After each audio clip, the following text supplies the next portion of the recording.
Sahabat Kompas.com, dalam debat Capres kedua pada Minggu 7 Januari 2024, kekuatan militer Indonesia disorot para pasangan calon presiden dan wakil presiden nih. Seperti yang disampaikan Capres nomor urut 3 Ganjar Pranowo, ia menyebut bahwa Global Militarization Index atau GMI menunjukkan kapabilitas militer dan proporsi anggaran pertahanan Indonesia menurun. Sementara Bond International Center for Conflict Studies menentukan GMI cenderung fluktuatif.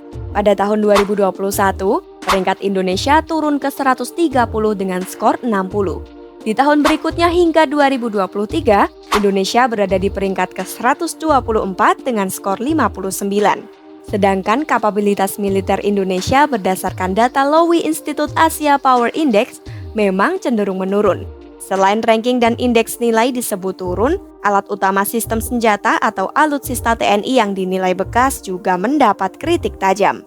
Ganjar mengatakan, sebelumnya alutsista bekas pernah ditolak loh oleh ex-Menteri Pertahanan Juwono Sudarsono karena dinilai tidak ada anggaran untuk pemeliharaan. Sementara saat Prabowo Subianto menjabat sebagai Menhan, ia membeli sejumlah alutsista bekas. Seperti alutsista bekas berupa hibah 12 pesawat tempur Mirage 2005 dari Qatar itu yang dibeli Prabowo untuk berjaga-jaga. Dari pernyataan-pernyataan ini, ternyata kekuatan militer Indonesia baik di dunia maupun di kawasan Asia dan Asia Tenggara menduduki peringkat yang tidak recehan. Lalu, seperti apa faktanya dan berada di urutan berapakah Indonesia dalam peringkat kekuatan militer dunia? Daripada penasaran, yuk langsung aja kita ulik bersama saya, Adina Septia, dalam Brigade episode Kekuatan Militer Indonesia.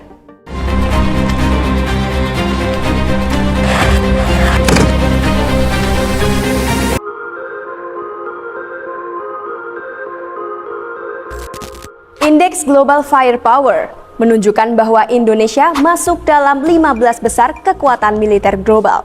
Untuk tahun ini, Indonesia berada di peringkat ke-13 dari 145 negara dengan skor Power Index sebesar 0,2251.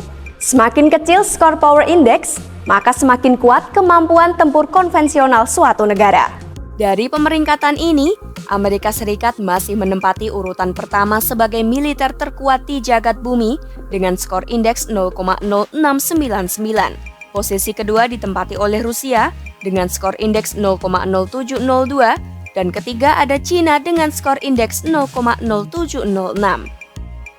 Adapun GFP adalah situs web berbasis statistik yang diperbarui setiap tahun yang melacak informasi terkait pertahanan militer dari 145 negara di dunia. Pemeringkatan GFP ini menggunakan lebih dari 60 faktor individual untuk menentukan skor power index suatu negara dengan kategori mulai dari kuantitas unit militer, kondisi keuangan, hingga kemampuan logistik dan geografi.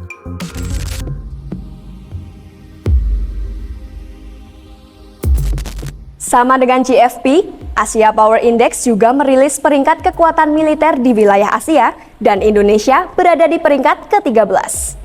Asia Power Index ini diluncurkan oleh Lowy Institute pada tahun 2018 untuk mengukur sumber daya dan pengaruh untuk menentukan peringkat kekuatan relatif negara-negara di Asia sebanyak 26 negara.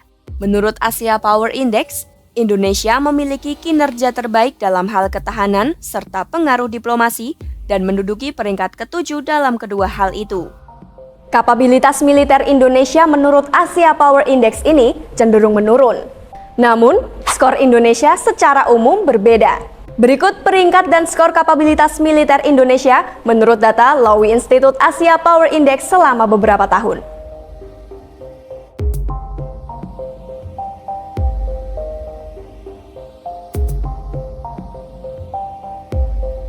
Selain kapabilitas militer, Lowy Institute juga mengukur 8 variabel power, seperti kekuatan ekonomi, kekuatan militer, ketangguhan, sumber daya masa depan, hubungan ekonomi, jaringan pertahanan, pengaruh diplomatik, dan pengaruh budaya.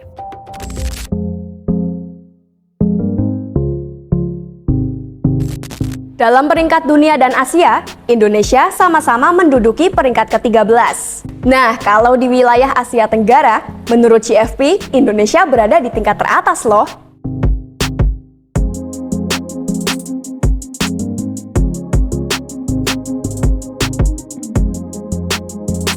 Selanjutnya, soal proporsi anggaran pertahanan yang sebelumnya disebut menurun, apakah benar? Stockholm International Peace Research Institute mendata pengeluaran militer suatu negara selama 1949 hingga 2022. Menurut data tersebut, proporsi anggaran pertahanan Indonesia tidak naik ataupun turun secara signifikan dalam 5 tahun terakhir. Berikut proporsi anggaran pertahanan yang diambil dari PDB.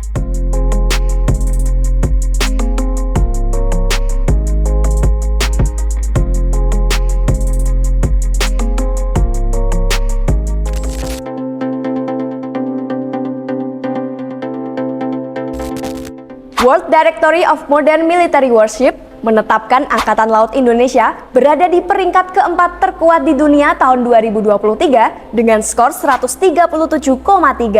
TNI AL kita memiliki total 243 unit armada dengan kapal yang terdiri dari 4 kapal unit selam, 209 armada inti, dan 30 kapal amfibi. Rata-rata usia lambung kapal-kapal tersebut adalah 21,8 tahun. Dibentuk pada tahun 1945, TNI AL kini berusia 78 tahun. Sejak pembentukan itu, Indonesia tidak memiliki kapal induk.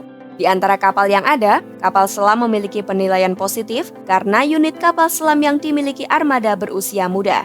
Kapal selam itu yakni Nagapasa 403 yang berusia 6 tahun, Arda Dedali usia 5 tahun, Alugoro usia 2 tahun, dan armada tertua Nanggala 402 yang berusia 42 tahun. Adapun WDMMW merupakan organisasi yang memberikan penilaian dan peringkat terhadap layanan angkatan laut yang dimiliki oleh 101 negara di dunia.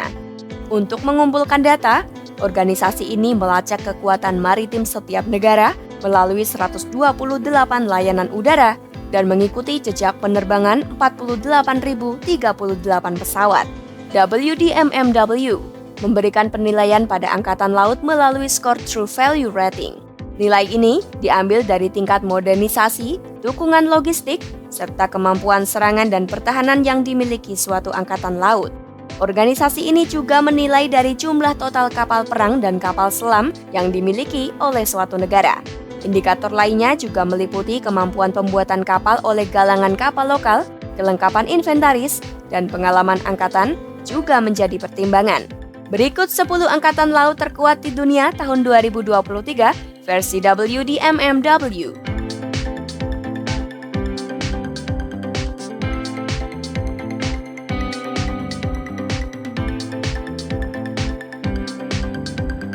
Sementara itu, menurut GFP, kekuatan armada Angkatan Laut Indonesia tahun 2024 menduduki peringkat ke-6 dari 145 negara di dunia.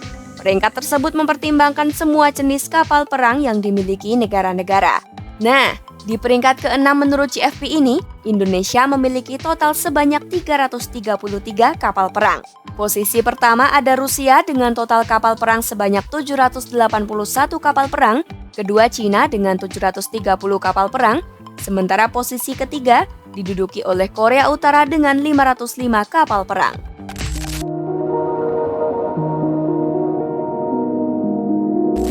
Dari penjelasan yang sudah dipaparkan, kita sudah tahu nih peringkat kekuatan militer Indonesia di dunia, Asia, hingga Asia Tenggara. Sementara itu, kira-kira sebanyak apa sih personel militer TNI yang kita punya? Dan apa saja kelengkapan alutsista yang dimiliki TNI kita? Berikut rinciannya.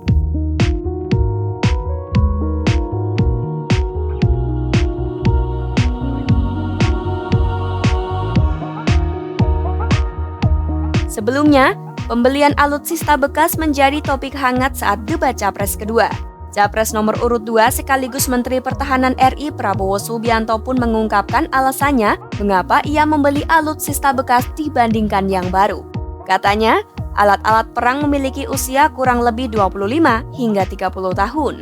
Jika membeli pesawat dengan teknologi baru, Prabowo bilang kedatangannya akan lebih lama yakni sekitar 3 tahun. Oleh karena itu, pesawat Mirage 2005 dibeli Prabowo karena usia pakainya masih 15 tahun ke depan.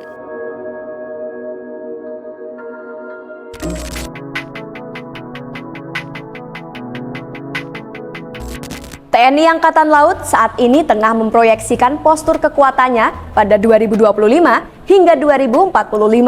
Analisis proyeksi ini dilakukan dengan menyoroti ancaman perang modern yang melibatkan penggunaan teknologi nirawak, satelit, serta jaringan komunikasi dan data. Hasil rumusan proyeksi kekuatan TNI AL ini nantinya berguna untuk mendukung visi Indonesia Emas 2045, yakni sebagai negara maju saat RI berusia 100 tahun. Hal ini diungkapkan oleh Kepala Staf TNI AL Laksamana TNI Muhammad Ali pada Senin 2 Oktober 2023 lalu. Ia menjelaskan bahwa transformasi itu ditempuh melalui akuisisi teknologi-teknologi mutakhir, penguatan kelembagaan, dan pembaharuan doktrin, serta taktik dalam mengantisipasi ancaman perang modern. Selain itu, Ali juga menyoroti soal penggunaan teknologi mutakhir seperti satelit dan alutsista nirawak dalam menyusun postur kekuatan TNI AL. Sahabat Kompas.com, sebagai warga negara Indonesia, tentunya kita harus bangga ya. Soalnya setelah kita dalami, kekuatan militer Indonesia kita tidak kalah dengan negara-negara lain. Kelengkapan alutsista kita sudah tidak bisa diragukan lagi, mulai dari angkatan darat, laut, hingga udara.